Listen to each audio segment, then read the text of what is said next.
উত্তরার দিয়াবাড়িতে মাইলস্টোন কলেজের উপর যে ঘটনা ঘটেছে, পুরো জাতি শোকাহত, একটা থমথমে অবস্থা।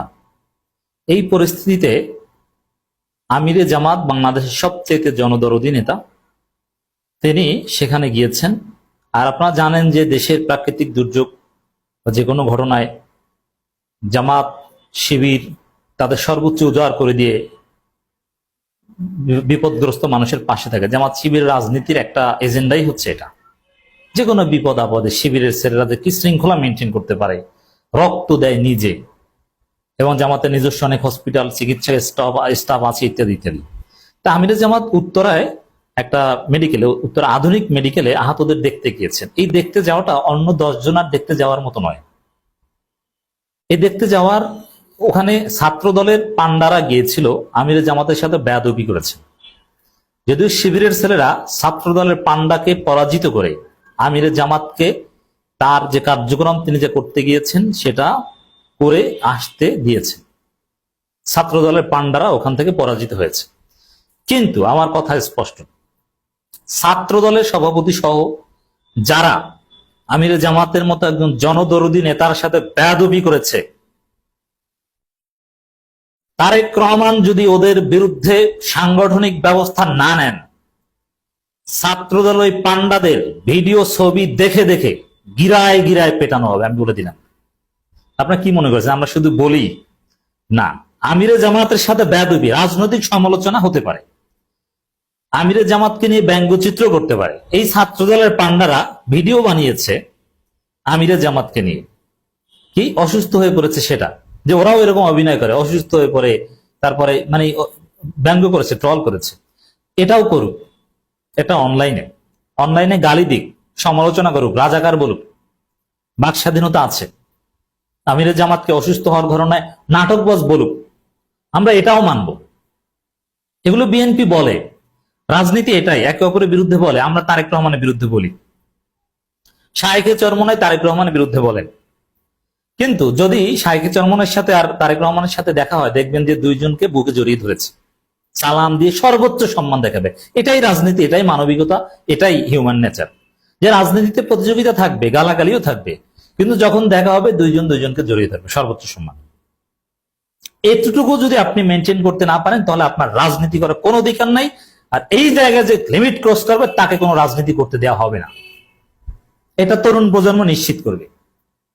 শেখ হাসিনা খালেদা জিয়ার মধ্যে ঝগড়া ছিল, কত কিছু ছিল, তারপরও যুগ যুগ ধরে সেনাকুঞ্জে যখন বছরে একদিন নভেম্বরে শেখ হাসিনা এবং খালেদা জিয়ার সাথে সাক্ষাৎ হতো, তখন দুইজনের সাথে হৃদ্যতাপূর্ণ বক্তব্য হতো না, কথা হতো না, কুশল বিনিময় হতো না।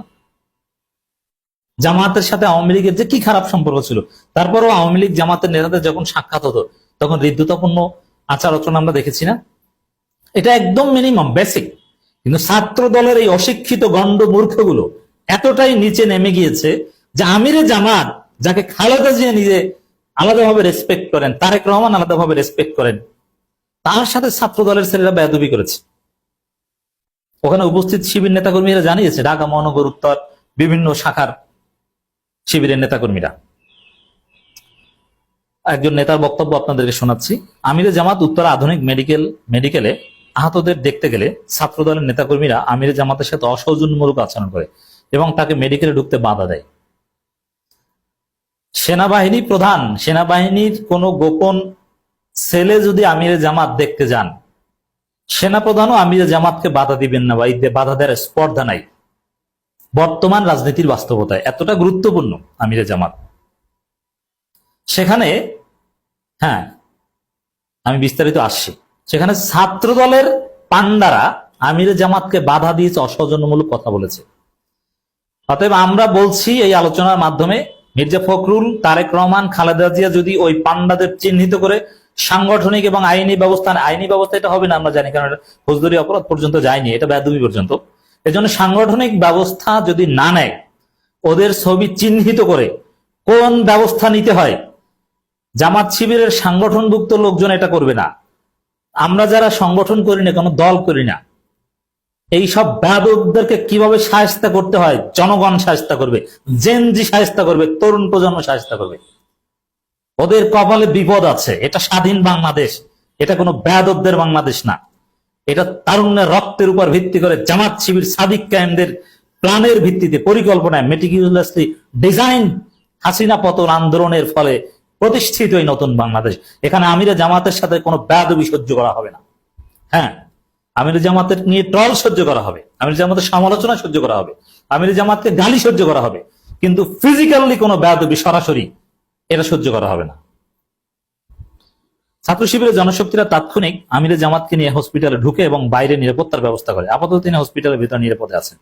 এদিকে ছোট ছোট বাচ্চারা আগুনে পড়তেছে, আরেকদিকে অমানুষগুলো রাজনৈতিক হীন স্বার্থে একজন দরদি হৃদয়ের মানুষকে অপদস্থ করতেছে।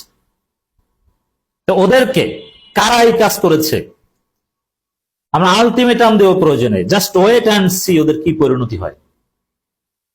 দর্শক, আমির জামাতের মতো একজন জনদরদি নেতা আছে বাংলাদেশে। এখন বলবেন যে ওখানে গেছে কেন? আচ্ছা, ওইখানে যাওয়াটা ঢোকা, ছাত্রদল সভাপতি গেছে কেন তার কাছে? আর ওখানে যাওয়া ঢোকা দেখতে যাওয়া বা এগুলো নিয়ে কোন রেস্ট্রিকশন যদি থাকে, এটা হসপিটাল কর্তৃপক্ষ, সেনাবাহিনী, আইন শৃঙ্খলা রক্ষাকারী বাহিনী তারা নিয়ন্ত্রণ করবে যে না এখানে অমুক ঢুকতে পারবে পারবে না। ছাত্রদল কোন চ্যাটের বাল বাংলাদেশে? ওরা তো চান্দাবাজ, ওরা তো গাঞ্জাখোর, ওরা তো ধর্ষক। ওদের মতো ব্যাপকরা ওখানে কি? ওরা কি কোনো জনগণের জন্য কোনো কাজ করে? ওখানে ওদের কি কাজ? ওখানে কি চান্দাবাজি করতে গেছে যে এক একটা অ্যাম্বুলেন্সের কাছ থেকে 100 টাকা করে চান্দা নেবো এই জন্য গেছে? ছাত্রদল বাধা দেয়, বাধা দেয় কেউ থাকলে অন্য কেউ দিবে। এক। দ্বিতীয় হচ্ছে, অনেকেই মন্তব্য করছেন যে ওখানে আমিরে জামাতকেও বা গেছে কেন? ওখানে তো আমিরে জামাত একজন ভিআইপি লোক, তিনি গেলে তার প্রোটোকলে অনেক লোক থাকবে, একটা ভিড় হবে। ওখানে দরকার চিকিৎসা, রোগী, এছাড়া কেউ যাবে না। টোটাল ট্রাফিক ব্যবস্থাটা এখন ক্লিয়ার করে দেওয়া দরকার। আচ্ছা, আমিরে জামাত আর অন্যান্য লোকের ভিড় করা এক নয়। মনে রাখতে হবে যে বাংলাদেশের চিকিৎসায়, মানবিক কাজে জামাত ইসলামের শিবিরে আলাদা ট্রেনিং রয়েছে। এ বিষয়ে তিনি এক্সপার্ট, তিনি নিজে একজন ডাক্তার, তিনি এই বিষয়ে সমন্বয় করতে পারেন। আমিরে জামাতের শক্তিশালী চিকিৎসক টিম রয়েছে বাংলাদেশে। সেই টিম কিভাবে কি কাজ করবে, দ্রুত কি করবে, জামাতের অনেক নিজস্ব গাড়ি আছে। ঢাকায় জামাত ইসলামের অ্যাম্বুলেন্স আছে কতগুলো আপনি জানেন?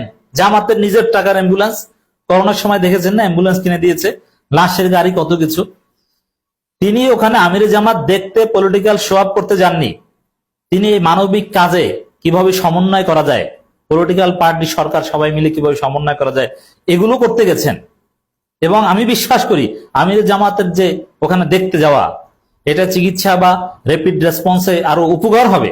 জামাতের যে শক্তিমত্তা আছে, সক্ষমতা আছে এই ধরনের দুর্যোগকালীন সময় দ্রুত রেসপন্স করার, এগুলো অ্যাক্সিলারেট হবে। এজন্য তিনি গিয়েছেন। আমির জামাতের সাথে কতজন ডাক্তার ঘুরে জানেন? তারা ইনস্ট্যান্ট এখানে কত কিছু কি করতে পারে। হ্যাঁ, আমাদের রাষ্ট্রীয় বাহিনীর সক্ষমতার অভাব আছে, আমরা জানি। এটা রাজনৈতিক দলের কাজ না, এটা পুরোটাই রাষ্ট্রের কাজ। কিন্তু তাদের সক্ষমতার অভাব আছে, এখন বিপদ হয়েছে। রাজনৈতিক দলগুলো তো এখানে যারা পারে, যাদের ট্রেনিং তারা তো যাবে। ছাত্র দলে গেছে, ওদের কোনো অবদান, কোনো সক্ষমতা আছে? ওদের একটা অ্যাম্বুলেন্স আছে না, ওদের সাথে 2জন ডাক্তার আছে, সব চান্দাবাজ আর গাঞ্জাখোর। ওদের মুখ থেকে গাঞ্জার গন্ধেই তো ওখানে বাচ্চারা অসুস্থ হয়। ওরা গেছে কেন ওখানে? দর্শক, আমিরে জামাতের সাথে যারা বেয়াদবি করেছে, কড়াই গন্ডায় হিসাব নেওয়া হবে।